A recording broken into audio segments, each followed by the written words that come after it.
Au fait, vous vous demandez peut-être ce qu'est un riff. C'est une courte formule rythmique ou mélodique qui se répète dans un morceau de musique.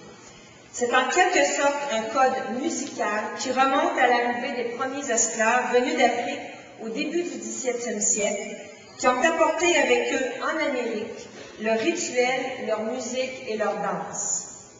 Le parcours de l'exposition est simple et clair. On y aborde d'abord quelques concepts sonores associés à la culture africaine. Des animations sur grand écran permettent de comprendre les principales composantes qui caractérisent toutes les musiques d'influence africaine, les riffs, les superpositions des riffs et l'improvisation. Une ligne du temps évoque à travers 5 courts documentaires l'évolution de la musique afro-américaine jusqu'à ses formes actuelles. Un grand espace magnifiquement aménagé, le Jardin des concerts, permet au public de visionner, d'écouter, d'apprécier des extraits de concerts de grands noms de la musique populaire américaine.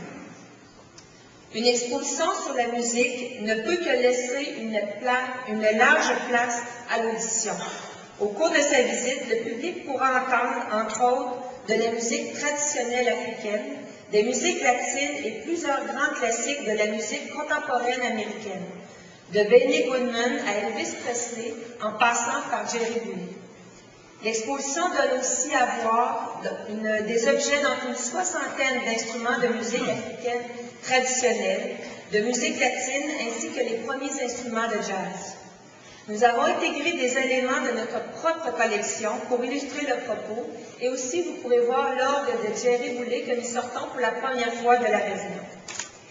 Mais c'est certainement devant l'objet ayant appartenu à leur idole que le petit côté groupie des visiteurs ressortira. Qui peut rester insensible devant la trompette rouge de Miles Davis, un blouson de motocyclette d'Elvis Presley ou une marimba de Tito Puente.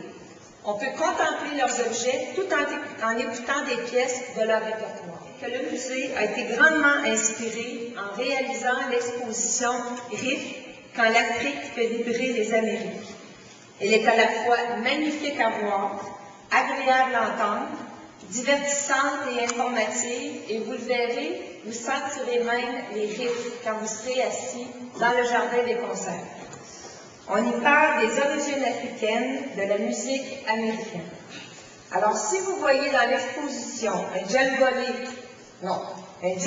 angolais, j'ai fait un petit raccourci, ou un xylophone gabonais, côtoyez la trompette de Louis Armstrong ou la guitare de Jimi Hendrix, vous comprendrez toute l'influence de la culture musicale africaine sur les musiques populaires de notre époque, tant en Amérique du Nord qu'en Amérique du Sud.